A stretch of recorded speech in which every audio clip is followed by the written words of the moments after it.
yang berada di situs Kebun Bakalan, Balong Kramat, yang berada di Kecamatan Kedawung, Kabupaten Cirebon. Ayo teman-teman, mari kita lihat situs balongnya ya, seperti apa. Ya, jadi situsnya seperti ini ya guys. Ayo kita lanjut ke sesi wawancara aja. Let's go.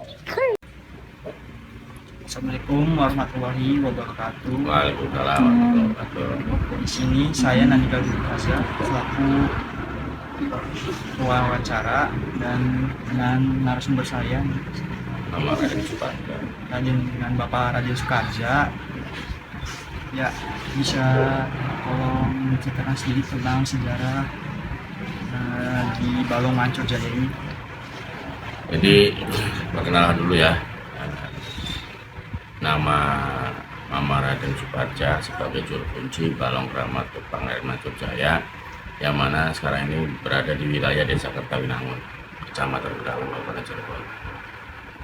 Bahwa Balong Kramat Pangeran Mancur Jaya ini adalah salah satu situs cagar budaya yang ada di Kecamatan Kedawung, yang mana sudah merupakan cagar budaya yang sudah terdaftar di nasional. Adapun cagar budaya ini pertama itu zamannya Pak Cirebon, sejarahnya nih, sejarah masa lalu.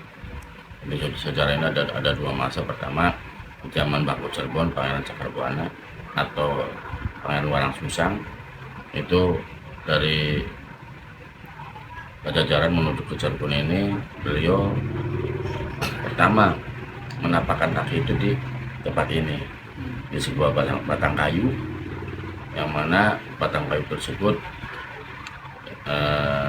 sebagai tempat beliau bertapa atau semedi. Setelah bertapanya Pangeran Warang Susang ini atau Mbah Cirebon ini, akhirnya mendapatkan ilham bahwa beliau harus ke Gunung Cangma, nah ke daerah wilayah Sumber sana. Nah, setelah zamannya Kesultanan, Cirebon ini kekeringan yang sangat panjang, sehingga menimbulkan kelaparan di mana-mana karena kekurangan air. Hingga dari keraton dan Kesultanan menugaskan pada beberapa pangeran untuk mencari mata air, di mana mata air ini bisa mencukupi masalah Cirebon. Hingga beliau Pangeran Mancur Jaya beserta Pangeran Matang Jimat, juga Pangeran Jakasutawa beserta pasukannya sambil gerilya, sambil syiar Islam mencari mata air, di mana mata air itu bisa mencukupi masalah Cirebon. Sampailah yang dulu Mbah Cirebon itu berada, ada sebatang kayu tersebut. Dia datang ke situ, karena zaman dulu masih jalan setapak ya, masih hutan. Mereka datang ke tempat itu, dia bersinggah di situ. Pas pada waktu itu, waktunya itu pada sholat duha, sekitar jam 9 pagi. Mereka di situ mau melaksanakan sholat duha, mencari mata air buat air wudhu. Ternyata ya karena sudah keringan ya, tiba-tiba di batang kayu tersebut itu ada rembesan air teles. Yang lain kan pada kering semua, tapi di kayu tersebut ada rembesan air, sehingga ada suara tanpa rupa pada Pangeran Mancur Jaya untuk mengangkat kayu tersebut dan menancapkan ke tanah, sehingga tuh keluar suara yang sangat keras, suara tuk, dan memancarkan air yang sangat deras dari ketupat tersebut. Sehingga masyarakat berbondong-bondong datang untuk meminta air dari berbagai daerah itu. Tapi Pangeran Mancur Jaya karena siarnya sambil siapapun yang meminta air tersebut harus baca sholawat dan syahadat. Ya. Jadi harus yang mengambil air harus baca sholawat dan syahadat. Sehingga semua orang banyak mengambilnya, sehingga tanah tersebut yang tadinya tanah gersang jadi tanah sebuah balong, mana balong ini diurus diopeni dari keturunan Pangeran Mancur Jaya sampai sekarang. Ya itu makanya pada di zaman sekarangnya kita sebagai anak cucunya itu setiap tahun ada acara muludan. Muludan ini adalah acara yang mana kita memperingati beliau.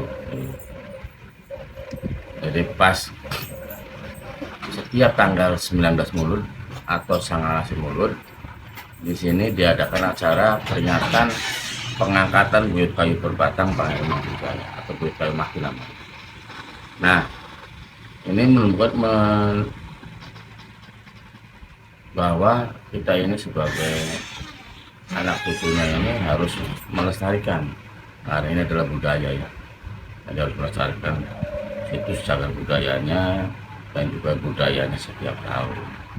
Itu setiap tanggal 19 Mulud kita adakan acara pengangkatan buyut berbatang dengan diangkat, dimandikan, dikain kafan ya, terus masyarakat semuanya berbondong-bondong untuk datang memberikan sekar kembang dan sebagainya. Itu dilakukan setiap tanggal 19 Mulud jam 9 pagi. Karena pada waktu itu juga kejadiannya jam 9 pagi, sehingga dilaksanakan juga acaranya jam 9 pagi acara seperti dilaksanakan itu ya acaranya. Udah lama banget ya Pak? Lama sekali, sekitar abad, kalau kayunya itu kan abad 14 sudah ada ya, dari zamannya di zamannya Pangeran Mangkujaya itu sekitar abad 16 ya. Nah, Kalau boleh tahu apa yang bikin beda Balong Mangkujaya dengan balong lainnya? itu sangat beda sekali. Kalau balong Pangeran Mangkujaya ini dia mengandung suatu karomah yang mana kayu tersebut jelas peninggalan para wali yang menimbulkan aura yang sangat luar biasa.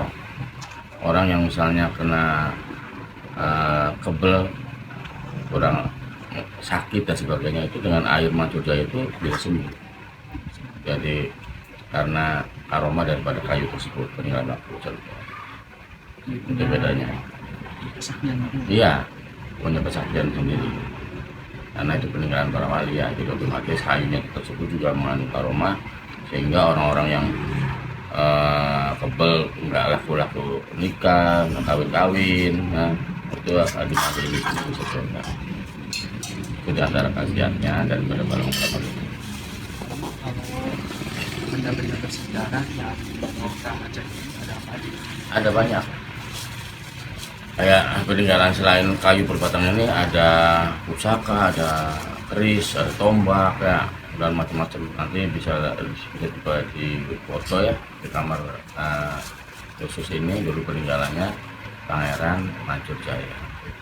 Itu banyak sekali peninggalannya selain balong keramat atau selain kayu berbatang. Banyak, kan ada pasukan dulu. Ya. Untuk merawat balong Keramat Jaya ini apa yang dilakukan bersama? Kalau kami selaku berkunci ya setiap minggu, setiap Jumat itu diadakan acara bersih bersama, ya bersih bersama, bersihkan balongnya, airnya dibersihkan dan sebagainya. Itu kita biasa lakukan setiap Jumat. Dan warga juga begitu sama, setiap Jumat, Kliwon atau misalnya Muludan juga sama, acaranya apa juga dilakukan setiap tahunnya. Jadi dengan cara bersih-bersih. Iya, coba bersih. Makanya anak-anak muda juga kalau apa-apa misalnya yang bakti sosial nih, yang mereka bersih juga sama di balong. Membersihkan, mana ya biar lestari kan. Kalau untuk aturan ada di sini ada nggak ya? Aturan sebenarnya di sini bebas ya, tapi kita karena ini adalah balong keramat, jadi otomatis kita itu harus punya tatanan sendiri. Misalnya kalau mau mandi, supaya mandinya ini beda sama beda mandi di rumah kan itu. Kalau di sini harus pakai kain, harus baca doa dulu sebelum mandinya. Nah, setelah itu nanti lainnya itu dibuang ya sebagai buang sial. Jadi ada aturan sendiri, harus menghormati. Dan yang terakhir ini, kenapa dinamain situs Balong Keramat? Karena pertama ini adalah peninggalan leluhur. Jadi kedua, balongnya itu mengandung karomah. Orang sakit datang ke sini tiba-tiba walaupun panas suhu tingginya dimandiin air balong sembuh. Orang yang kebelnya banyak, auranya tertutup, dengan mandi air balong ini ya airnya terang benderang, cantik lagi gitu loh.